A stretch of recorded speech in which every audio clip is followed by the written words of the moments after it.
Fair Credit Reporting Act, they give you the addresses you're supposed to go talk to the guys that you do the report. You ask the people that are placed on the report, you can, they send you, said, we did the investigation, so you go and call them and try to say, hey, did they do the investigation? If an original creditor cannot verify or document the debt that you owe them, they have to promptly delete it from the Fair Credit Reporting Act. It states that they have to promptly delete it from the report and it cannot be on it any longer time. So, I developed a nice little letter. It states here, you are reporting to the credit reporting agencies that I am 180 days past due. Please forward me the following substantiations. 1, copy of the original application with the terms of the agreement. 2, a summary of all activity on the account, including all payments made, late charges, and all interest paid and charges to the account. 3, all documents signed by me and all other items proving the amount of the obligation. If you have a credit card debt, every time you've used that card, if you did use it, you signed for something. Every signature that you sign is proving the obligation that you owe the debt. They go to warehouses and then they destroy the documents that you signed. If they destroy the documents that you signed, they have no proof of the obligation of the debt. So if they have no proof of the obligation of the debt, they don't provide you with the contract that you originally signed or the terms of the agreement, they have no proof of the debt.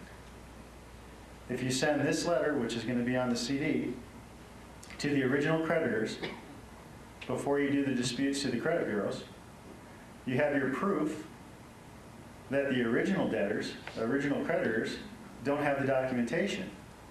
If they don't have the documentation, they have to promptly delete it when you dispute on the report.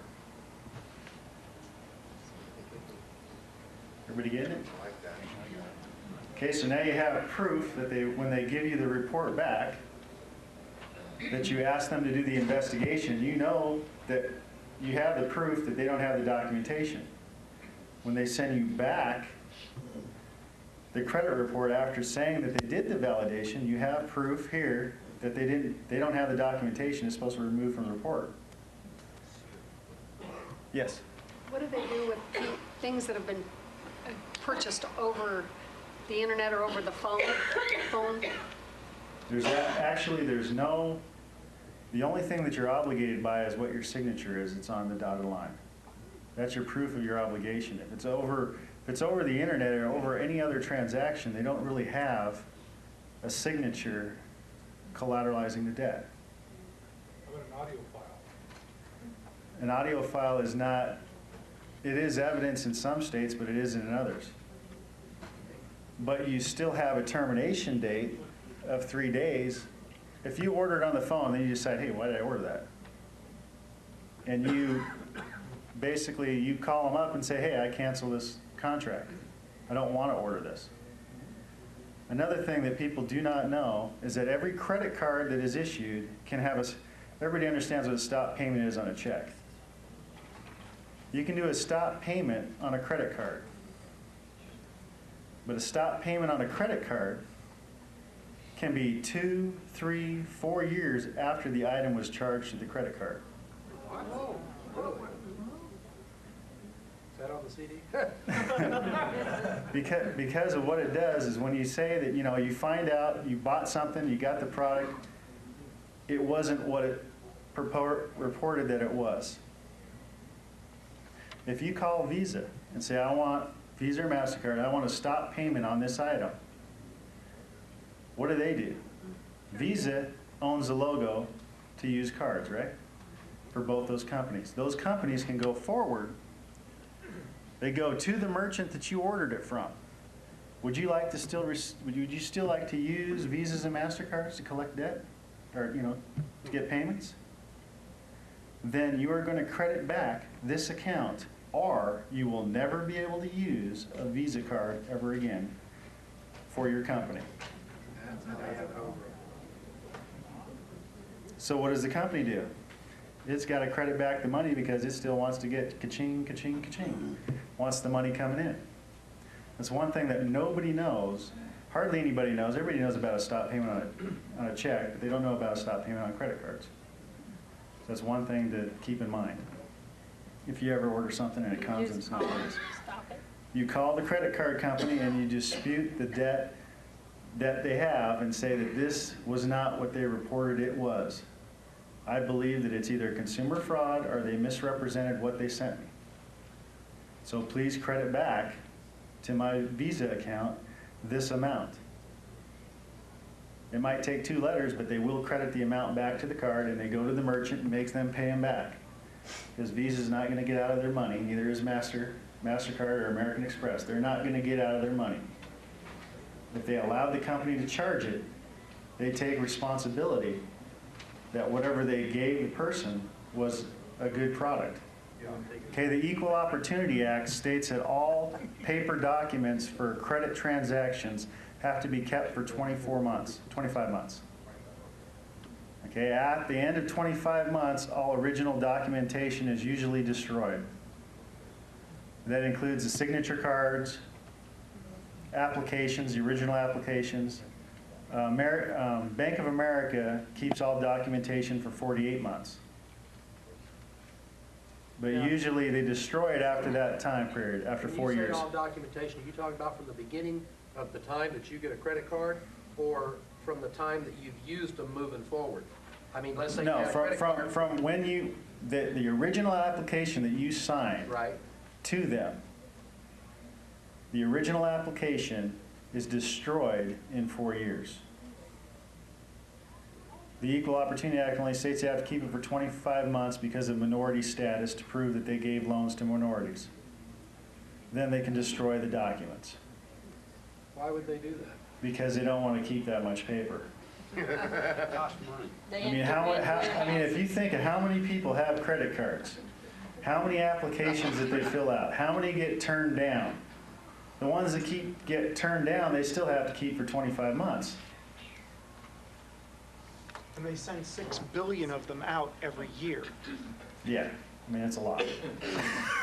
So if you get an idea, that'd be a whole mountain of paper that they have to keep track of.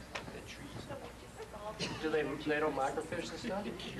They do microfiche, but in order to have evidence in court, they have to have the original documentation. Okay. But they destroy it because the Equal Opportunity Act says go ahead and destroy it. Now, Is this applicable to the debit cards with the Visa logo? it'd be anything with the Visa logo on it that uses it, or that a charge that was used. Now, see, a Visa, if you use it as a debit card, it doesn't apply.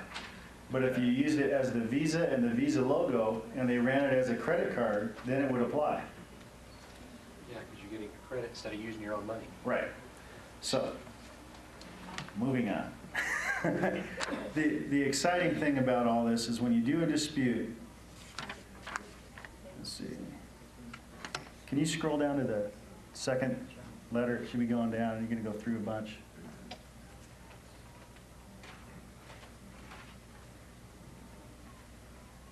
Wow. That's the Fair Credit Reporting Act, which you guys are going to get. This is the first one that states, you got to provide information to them to get the credit report. Okay, go down to the next one. This is the nice one. No, do not go on the internet to get a credit report. No.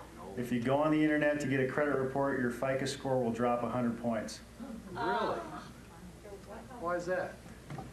because they believe that you're poor because you're going for the free report. If you pay for the report, you must be rich, so therefore your FICO score won't drop. What if you request one through the mail that's free? It still drops, unless it's the complimentary one, which they're abided by a law that they have to give you. Yeah, but the one that you get on the internet, you pay Everyone more you than get what it. you would anyway. Right, no, but the thing that it is because it says that it's free, Yeah. and in their encoding system, your FICO score drops 100 points. So if you pull your report 3 times in a year, you just lost 300 points. You can't buy a house now. Pull your report once, and it drops 100 points. Right. In other words, if you had 640, it would have been 740. Right. But if you'll pay them, they won't drop it. Yeah, if you pay for the report, they won't. The only one that doesn't fall in that category, that's the online ones, because they're in the system, it's programmed for it to drop. Yeah. But the interesting thing is if you get the report, this is the dispute letter, the first dispute letter. In the first dispute letter, it states this: to whom it may concern, you will find an enclosed copy of a credit report with obvious delinquencies, negatives, and advertisements, incomplete or inaccurate, incorrect, or erroneous information about me that you have been reporting to your users. I have highlighted the entries of the accounts that contain the information that I am disputing for your review. Please conduct your investigation in this matter in a reasonable period of time, then make the requested corrections and deletions of the information and the accounts in my credit file that I am disputing. After you have made all the changes in my credit file, send the results to the organizations that have reviewed my credit history in the past 24 months. Furthermore, if there is any information or inaccurate accounts that you have not deleted after your investigation is completed, I am requesting a description of how the investigation was done, the contact among with all the names, addresses, telephone numbers, and anyone you contacted for the information. Your prompt compliance with this matter will be acknowledged and appreciated upon receipt of your receiving the updated credit report with the deletions of the information and our accounts in my credit file for my review. Thank you. That's a nice letter. Now, do you tell them what you want them to do? No, I highlight, it's doing an audit of your credit report. You highlight everything that you don't think that's yours. On the credit report side with On the credit report, you highlight the whole credit report with a highlighter, what you want, what you think, or what you want investigated. Now, in this letter, it's kind of like, it's not being nice, it's saying the terminology that they like, which is a reasonable period of time. Go to the second letter. And you send all these letters certified. To whom may concern, on blank date of 2000, I executed my right to dispute your obsolete, delinquent, negative, advertisement, inaccurate, it goes through all the same thing the other one does. And you skip down to about the third paragraph. It says, according to the rules, laws of Colorado and the Fair Credit Reporting Act, Section 602B and 604.2 and 611A, B and C, you must convey to the consumer the dispute to the source of the information within 5 business days after receiving the dispute. Also, you must verify the disputed information at its source and comply with the investigation within 30 days, a mandatory time period. If the disputed information is inaccurate or non-verifiable within 30 days, the Consumer Reporting Agency must promptly delete such information. Furthermore, upon the consumer's request, you send the results to the organizations over the past who requested the credit history in the past 12 to 24 months. So basically, you're going through and telling them, hey, everybody that I applied for, you got to go tell them that this stuff was wrong. But then at the very end of the letter, well, actually, it's the, I think it's the third paragraph up. Yeah, bring it down right there. It says hereby. It is hereby placed on notice and demand that you delete the accounts that contain the information in my credit file that I disputed. Also, I demand that you respond within 30 days of the receipt of this notice and demand with the revised or updated credit report with the deletions of the accounts contained in the information in my file that I disputed for my review. Further, I demand that you send, and basically you tell them to go back and send it to all the other people. If you fail to comply with this notice and demand within 30 days time period, I will intend to sue you in the county court of jurisdiction of the court costs, attorney fees, actual and punitive damages. I am sending you a copy of the dispute form, your credit report, with the highlighted information and the accounts that I disputed on my original dispute letter, received with certified return receipt mailing, return receipt to you for your review. Basically, you just nailed them. They didn't know, they know that they have a 30-day mandatory time frame, but your nice letter, they decided just to take it and throw it in the trash. They didn't do it. And then they called you back and said, well, they sent it back a report and said, yeah, we did the dispute. Oh, but you didn't do it in time. You send out the certified mailing, and it takes 30 days from the time that you send it. They have 30 days to get it back in your hands. If they don't, they violate the Fair Credit Reporting Act. Everything you disputed has to be removed from the credit report. Okay, so but what happens if they're in another state, like 800 miles away? How do we sue them? You sue them in federal court. And there's a federal lawsuit, and there is a federal complaint. Go down to the, There's the county one. No, well, this is Denver County, which, this one went into Denver County, and it's a really neat lady. This lady's really neat. I help people clean up their credit ratings. The contract I had with her, which I don't do this anymore, but the contract that I had with her was $150 to fix her credit report and get one item off the credit report. The item that was on the credit report was a bankruptcy. We got the same thing and we didn't have a bankruptcy. And the only problem with this is the bankruptcy was 11 years old. And when we did the dispute, they removed the bankruptcy. 3 months later, she was refinancing her house. Guess what they put back on? Bankruptcy. The bankruptcy showed back up on the credit report. So she comes knocking on my door, say, hey, they put it back on. I want my $150 back. I said, wait a minute. I go, they can't report it. It's against the law. She goes, well, what do we do? I said, hey, let's sue them. So we sued them. Filed this complaint, which is in the copy, which is in the CD that you guys get. And the funny part about this is they took it to federal court. So they removed it from the state court, paid the trial fee and the docket fee for the federal court, and removed it to the federal court.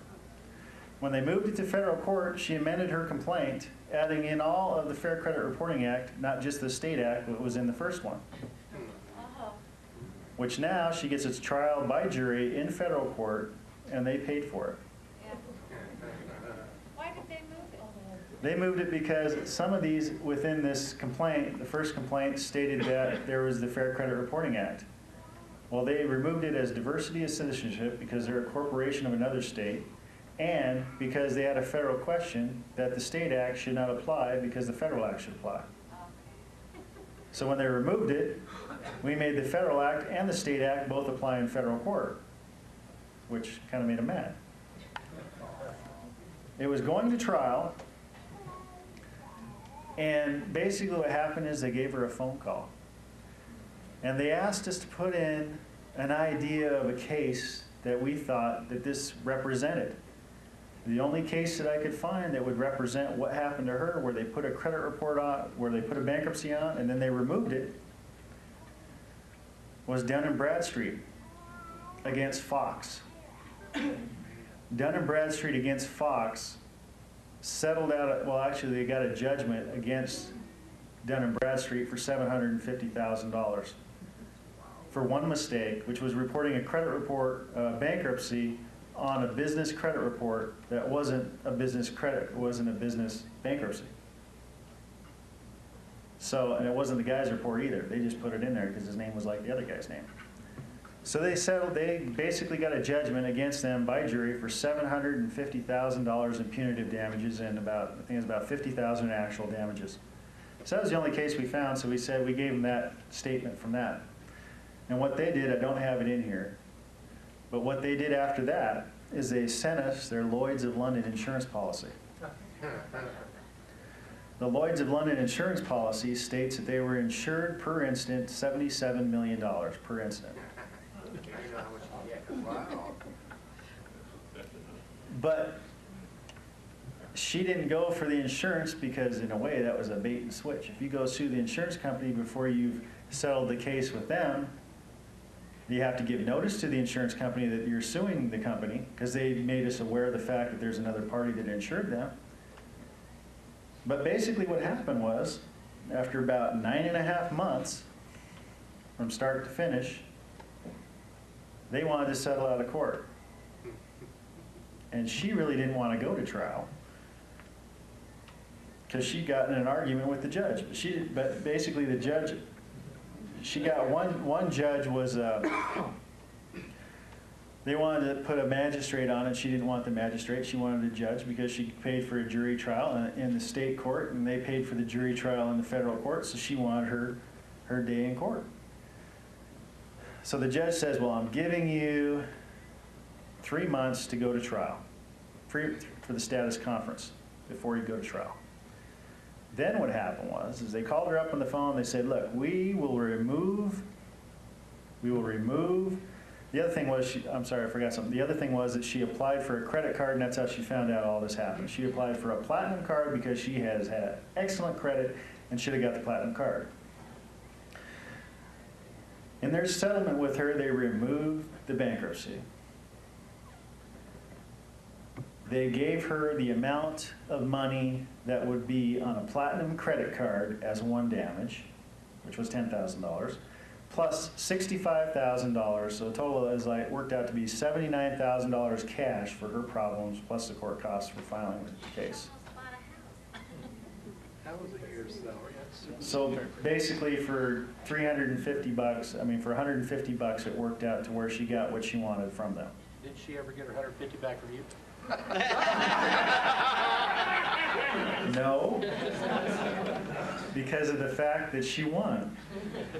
Now, if you're asking, did I get anything from the $79,000 that I got her, or that she got? No, because my contract read at that time, $150 is what I got. So, this goes on to this next phase. It's kind of like, keep going down.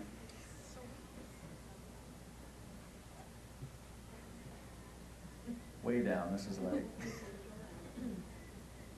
all right, oh, no, keep going.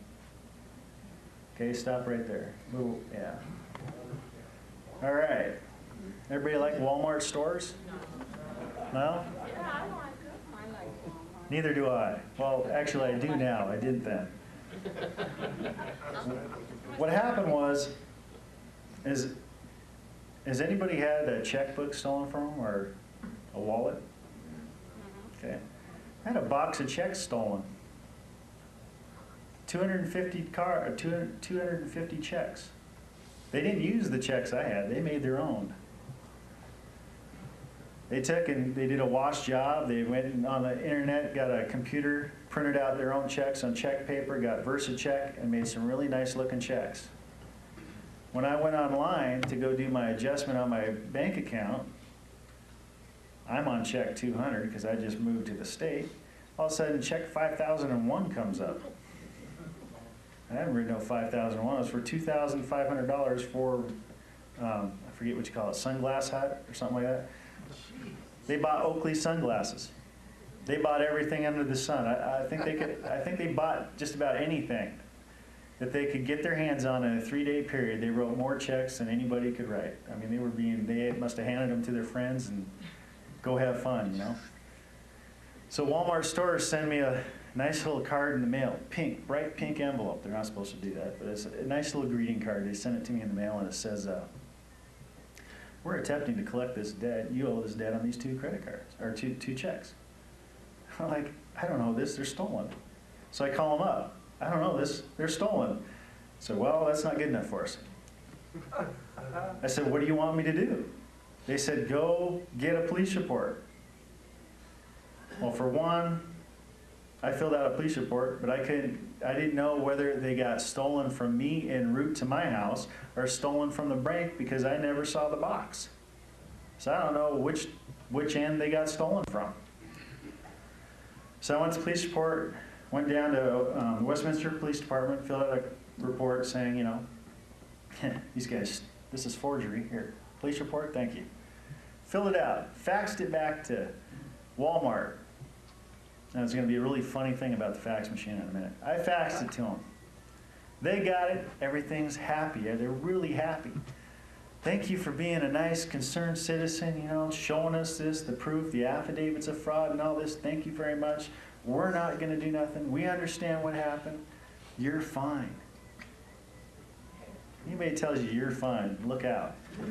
Because what happened was, is I turned around, 2 months later, tried to open a checking account. Couldn't open a checking account. Couldn't get a credit card.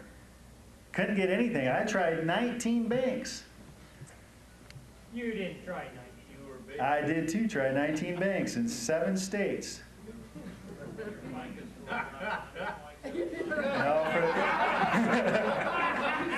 at that time, I didn't really care what happened to the FICO score. I wanted a bank account.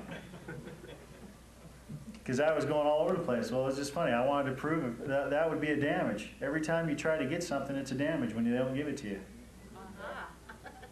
Right? Every time you went to get a bank account and they didn't let you get the bank account, I was damaged. Every time I applied for a credit card and couldn't get a credit card, I was damaged. Cha-ching, ching, ching, ching, right? So, what did I do? Well, one of the collection agencies was AAA Collections. It's true, I sued them. Another one was XO Collecto, sued them. TransUnion LLC, sued them too.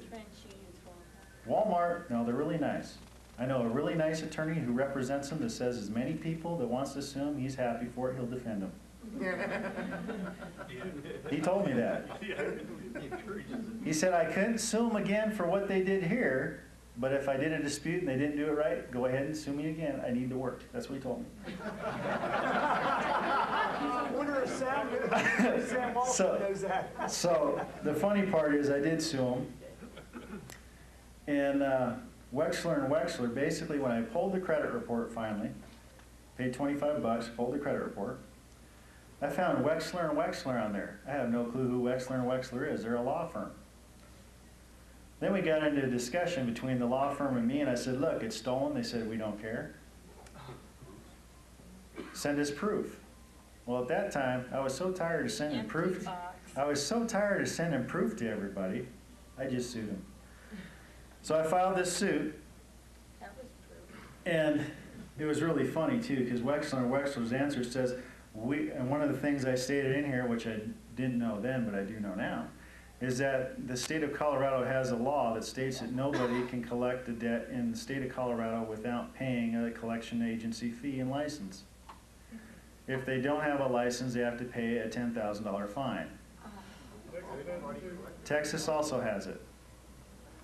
So it's basically they have to have a license to collect the debt. If they don't have the license to collect the debt, they owe the state attorney general $10,000 for every letter they sent in the state without a license. You mean, is that us? If anybody in Colorado, if they sent you a letter to collect anything, and they weren't licensed by the board, they got a $10,000 fine. But the license does not apply for attorneys because supposedly they already have one. So they are exempt.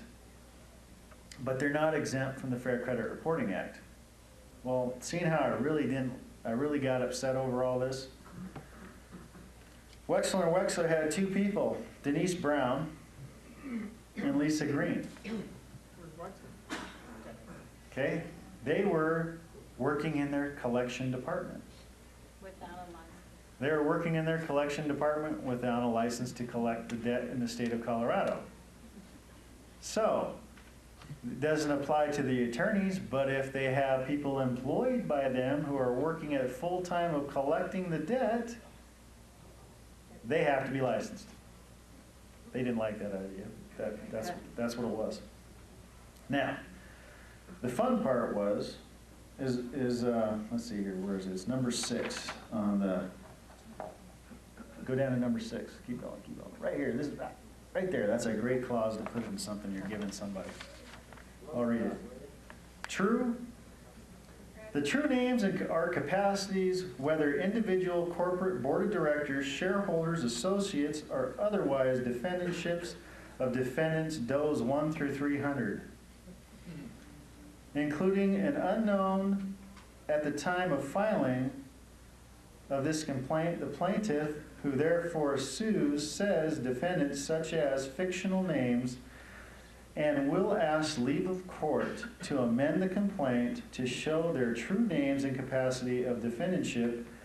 When the same has been ascertained, plaintiff is informed and believes on the basis upon such knowledge and belief, the basis upon such knowledge and belief alleges that each defendant designated herein as those were responsible for negligence or in some other actual manner for the event and happening referring hereto, or herein, sorry, that approximate cause of injury to plaintiff. In English, it means they sell a credit report. How did they become liable when they sell a credit report? The minute that they sold it, it became like a newspaper. Their libel and slander applies to them. Now, no, because when they pull the reports, they're talking on the phone, they call them, they're talking about the report, they're talking also. So it's not just written, it's also what they said while they were talking to the people that were pulling the report. Well, actually, you could get, there's a lot of things, but the funny part is that made them want to settle in 30 days. And they called me so many times on the phone in a 3-day period because I told them I'd settle with them for $1,000. I messed up. Because everything in here states every defense that they have is $1,000. To, everything that they violate, it's $1,000 per violation of the act. So what do I have on mind? $1,000, $1,000, $1,000, $1,000. What are you going to settle for? $1,000. Oh, darn, I just said that, didn't I? Okay, we will. So then I waited 3 days. I was not in the right frame of mind. Just woke up. They woke me up from the phone call. But I said $1,000, and really all I really wanted was all this junk off my credit report. And I was more mad at the companies that didn't want to settle. So if TransUnion settles with me and says that yes, they agree that everything that was happening was fraud, or that there was a misrepresentation, what does that do to the other defendants? Makes them liable, because now they didn't admit wrong.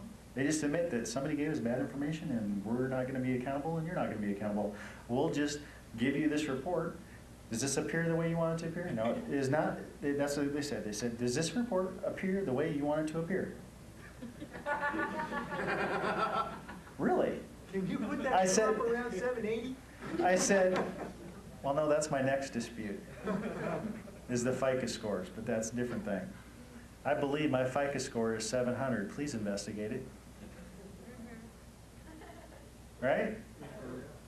So if you do an investigation on what the FICO score is, what happens if they don't talk to the person that does the FICO score? Your FICO score, you get a judgment, you take them to trial on the FICO score. Why? Because you can get an injunction. You get an injunction, they have to report what you say, not what they say. Now your FICO score is 700. But So what's a FICO score? a FICO score is credit reports are not supposed to rate your credit rating. What do they do? But guess what? All three of them created a company. They all own it now. And it's called, no, I just want brain dead. Primary or fair Well, there's three names. There's three different ratings that you get on the three reports, but they're all the same company doing it.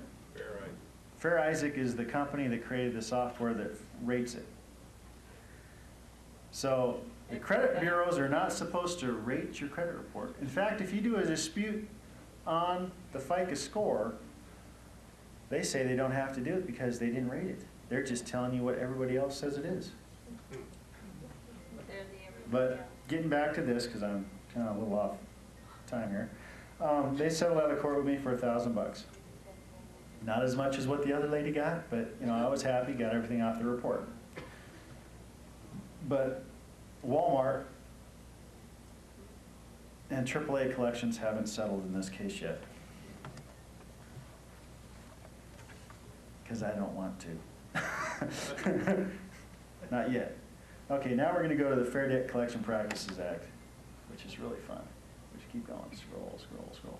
And this act actually had the Fair Credit Reporting Act in it and also the Fair Debt Collection Practice Act in it. When anybody sends you unsubstantiated debt in the mail, a letter trying to collect a debt, what should you do? Anybody have an idea? You should say it's not And yours. ask them for verification of the debt. Especially if it's somebody that you don't know. Keep going. This isn't a refusal, this is not a refusal to pay, but a request to validate. Well, actually, I have a nice letter. You guys get it in the CD that you will be getting. And it's called the Request for Validation of a Debt. Okay, in there it says, "It is not now, nor has it ever been my intention to avoid paying any obligation that I lawfully owe.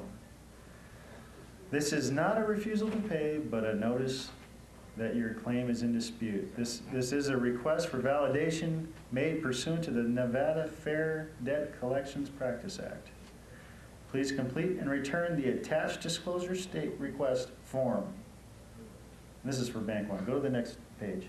All right, you're missing the second page that will be rectified. It'll be on your CD. The second page looks like this one. Nobody can see it, but basically, it's this request for validation is pursuant to the Nevada Fair Debt Collection Practice Act. Please complete and return the form along with the requested documentation establishing your right to collect this debt.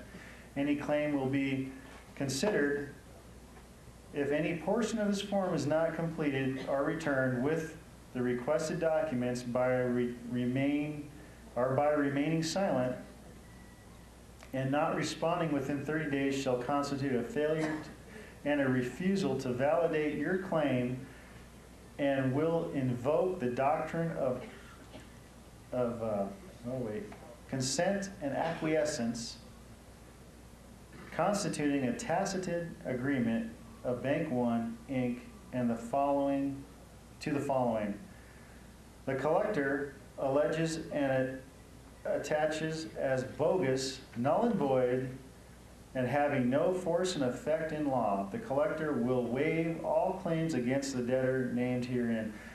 The collector shall not pay debtor, the collector shall pay debtor all cost and attorney fees involved in defense or further action of the collection.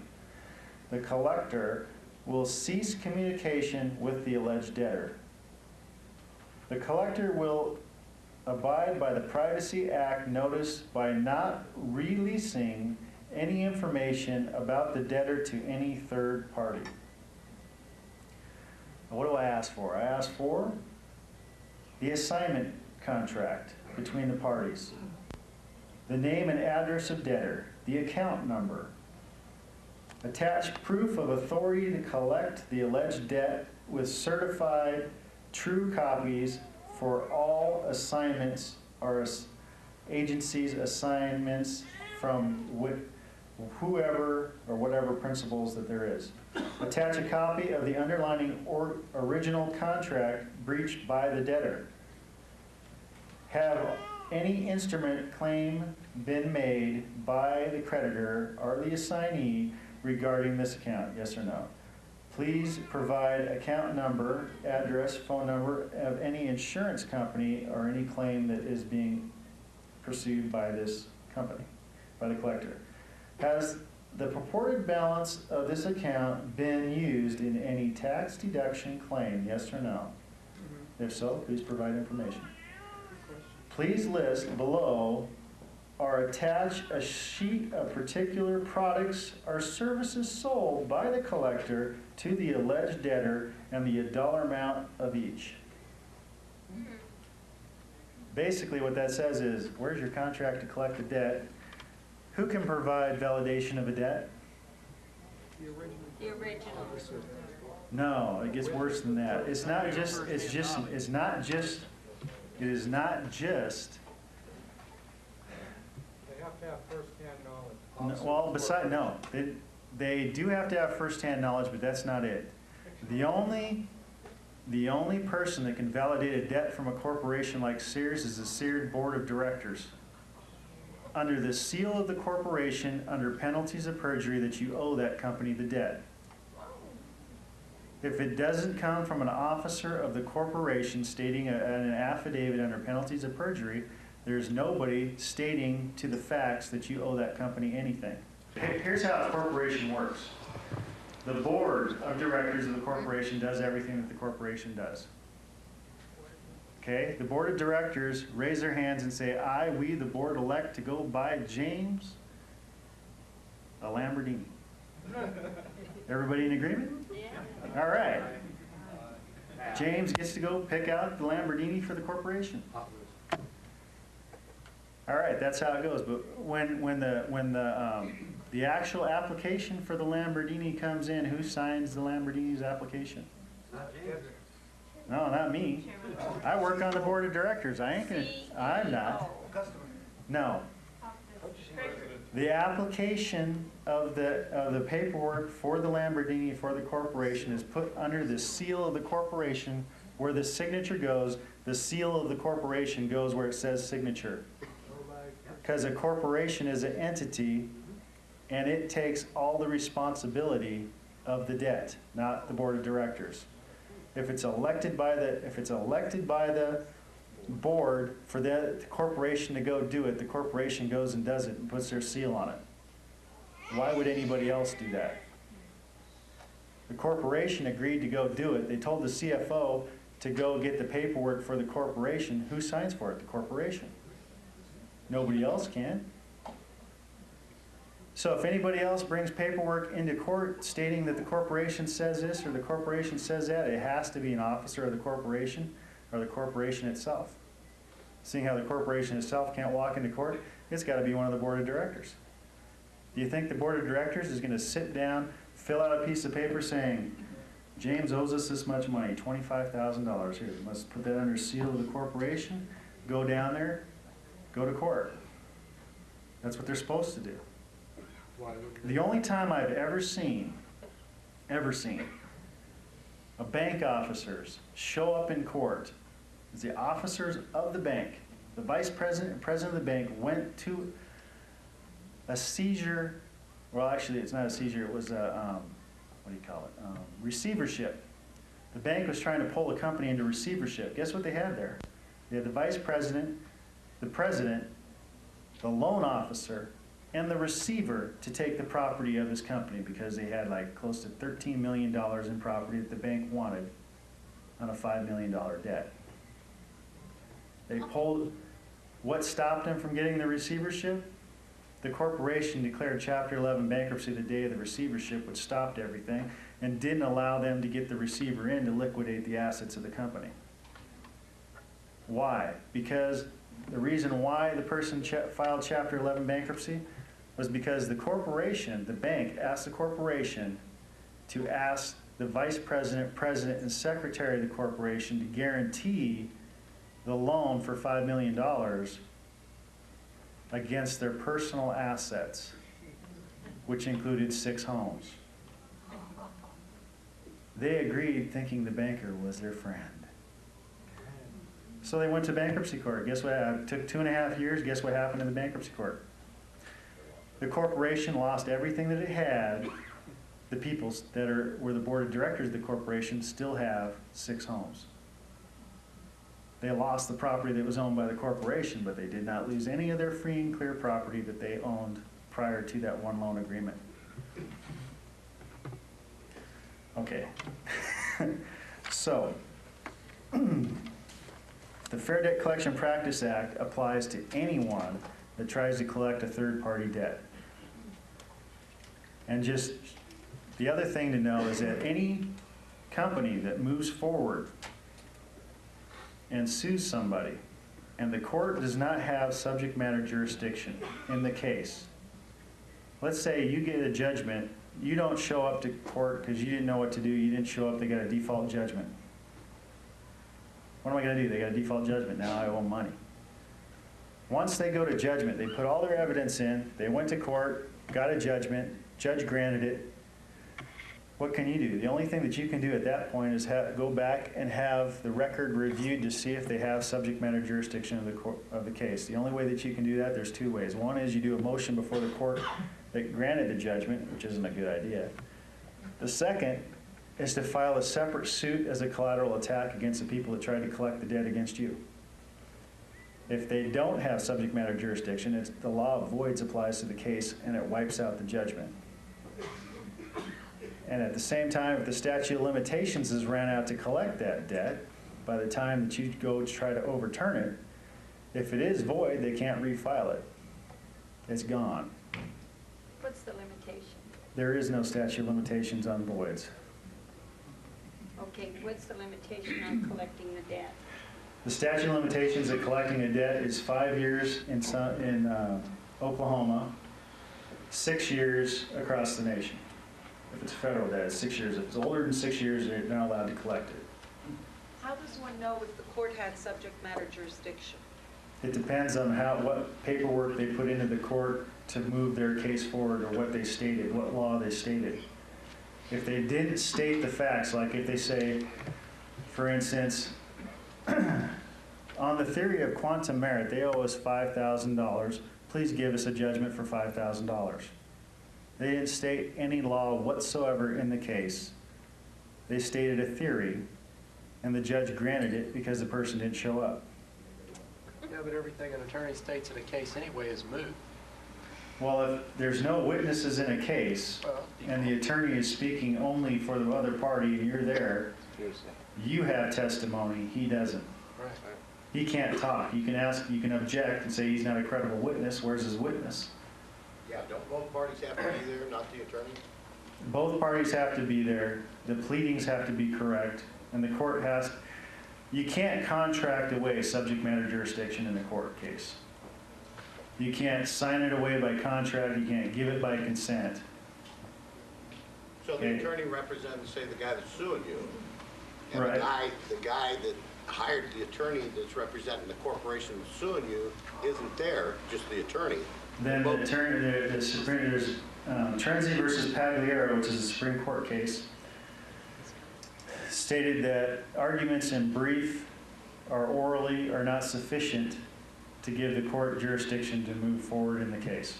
You know, for them to grant summary judgment, or, I'm sorry, I'm paraphrasing it, but it basically states that they can't get a summary judgment if they don't have any evidence in the record by a party that is a witness. That's one of the four legs, it's gone. Right, and once it's gone, they don't have subject matter jurisdiction. What Just a second, it's a question back. Okay. Yeah, what's to stop an unethical person from using these techniques and scamming local businesses out of money? You mean in what way? And if you scam somebody, this isn't scamming. This all I'm saying is that if you ask a company to prove its debt, to substantiate its debt, they have to substantiate it. If they no longer have the documentation to back up their debt, there is no debt. You can't pay them because there isn't one.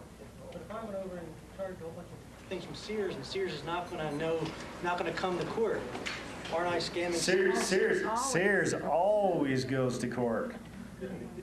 Sears went to bankruptcy court when people were in bankruptcy court, got everything dismissed.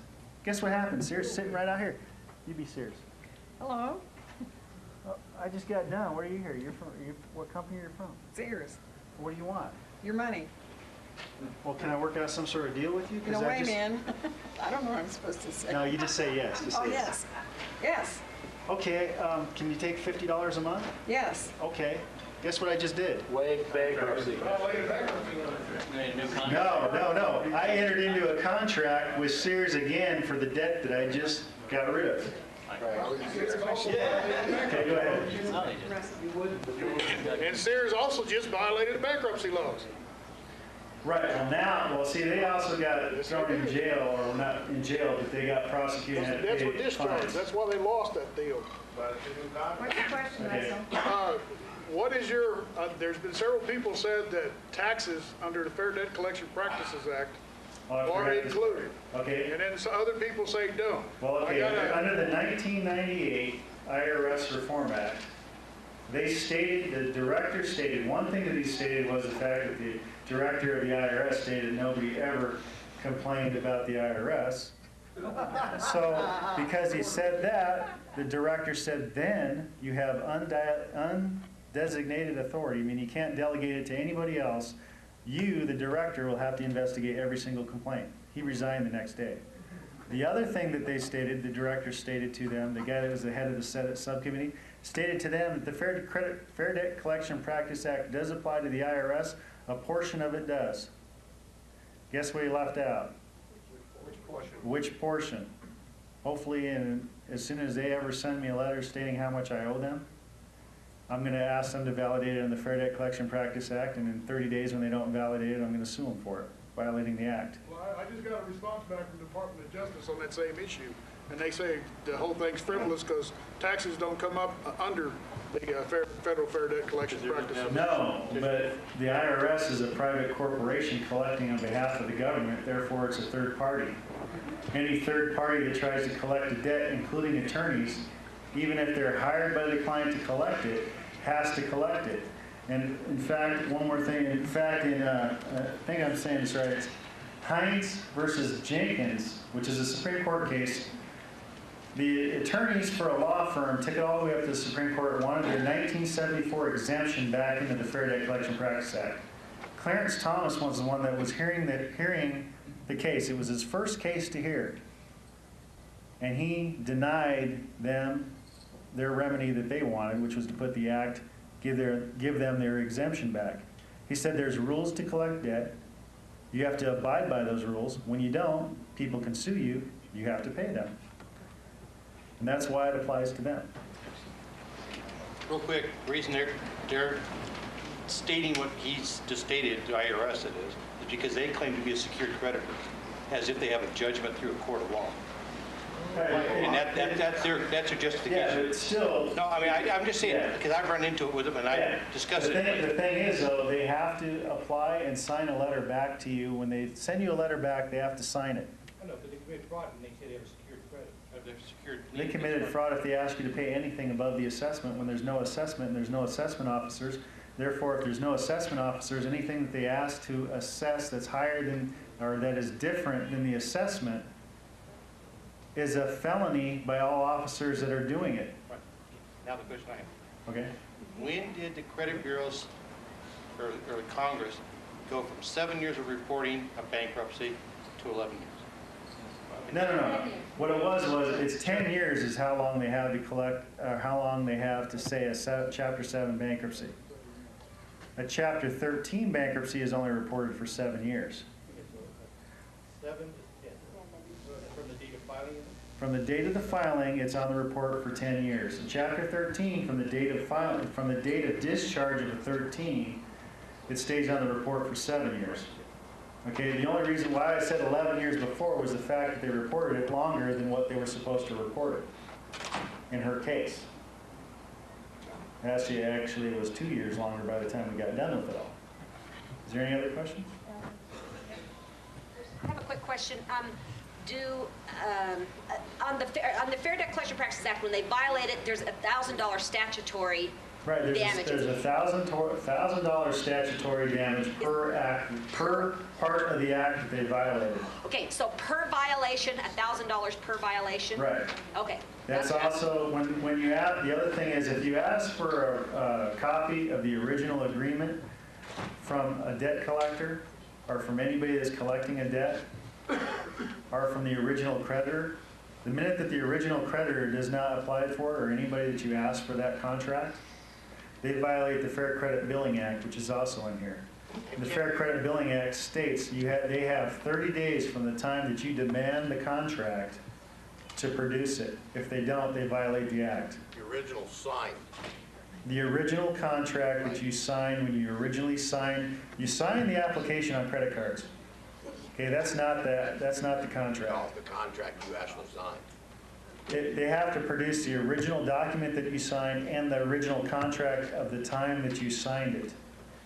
If they can't produce that, then If they can't produce any of that, they can't collect. And most of them destroy all of it because of the Equal Opportunity Act. can you also, when you sue them for one of the 4 points of law missing, and it becomes void under voids of judgment, when you sue them, you get your money back plus $1,000 plus, can you go for 3 times? In some states, you can get exemplary damages on top of punitive. Some states allow you only punitive, some allow you both. In Colorado, they allowed you punitive, exemplary. They allow every single thing that you could ask for as a damage. They would allow you above the $1,000 penalty, because it's not just limited to the $1,000. Correct. It's any common law thing that you can sue, any type of damage that you could think of on top of the damage that they did, you get those. Consequently, your Walmart and the other thing you haven't done yet, right? No, they haven't settled out of court yet, and it hasn't gone to trial yet. So it adds up. Wait, okay. If you file a Chapter 13 and then drop it and don't do any more with it, can you have that taken off of your credit report before 7 years? A 13 you can have removed, but there's an action in the court that you can remove. The Chapter 7 you cannot have removed because the Chapter 7 has to go by a motions hearing before the court to do anything in it. A Chapter 13 and a Chapter 11, you can do, the corporation or the person that's filing either one of those, the 13 or the 11, can dismiss them at any time, but that doesn't mean that it's removed from the credit report, because the credit report goes from the filing date that you filed it. But if you just drop it, it can't be removed? No, because you filed it. But you can, there is a way in the court system on a 13 and 11 to have it removed from the records. And once it's removed from the records, then it won't show up on the credit report when you dispute, because there's no more records. They destroy it. You can have it expunged. I have a situation where there's an attorney that represents a management company for a condo association, and they claim that there is an assessment. And I sent in a request for validation because the attorney purported to be acting as a debt collector. And they refused to send a validation. And their validation was a promise to validate. So I wrote back to them and said, I didn't ask for a promise to validate, I asked for a validation. So I see that they violated the act. As soon as the 30 days goes by, then you can sue them. So, but they refused to validate, and I know that I can sue them under the Fair Debt Collection Practices Act, but they put a lien against the condo. So what would be my recourse to get the lien removed? You sue them to get the judgment against them for collecting the debt without violating the act. Anything that they got because they violated the act is money that has to go back to you, which means the lien or the indebtedness that they put against you would have to be removed after you won, and then there'd be damages and punitives above that. Okay. Okay? Wait, hang on, I'll get you in a second. Yeah, the IRS is talking about farming out collection activity to some of these collection agencies. That will certainly make all this stuff very applicable. They already are a third party. They're just trying to make everybody think they're not a third party. But if they did do that and made it a fourth party, it'd be just as bad. It'd be this. It'd be way better. It's better now, but I mean, it'd be way better. Go ahead. I think it was about 96, I filed, the IRS came in and took one of my whole retirement checks away. So I filed bankruptcy to stop them, and 3 days later after you file, you can file an adversarial proceeding in bankruptcy, which I did. And I nailed the IRS so bad that they returned all the money that they stole. So I really wanted to pursue the adversarial thing because I really had them in a box. I mean, bad. They did everything in their power to get it thrown out of court, and finally did, where the court threw it out. So I appealed it to a higher court, and they weren't going to touch it with a 10-foot pole. And so they dismissed the whole thing. Now it's on my credit report. Then you have to dispute it on your credit report and then go through the process of having that debt validated and take the process through this and then sue the bureaus and the other one. It is. I gotta tell you the funny side of the story. Just 2 seconds. Okay. 2 seconds. The IRS came into court after I had filed an adversarial proceeding and they returned the money. They said, "But Your Honor, we've returned the money." And I said, "Your Honor, if I steal your car and I know I'm going to get caught or I've been caught and I return your car, does that make me any less of a thief?" He didn't respond to that. The problem with spontaneous stories, and that's a good story, is nobody else can hear them in the audience. So it's okay. It's wasted space. She had one. Go ahead, whoever was In the blue. in the blue. Some of the municipal courts are having collection agencies collect their fines. Right. So then you dispute it with them. I mean, it applies to anybody that tries to collect a debt, even if they hire them to collect. And thank you for today. Hi, the woman that I presume to be my mother calls me Brad.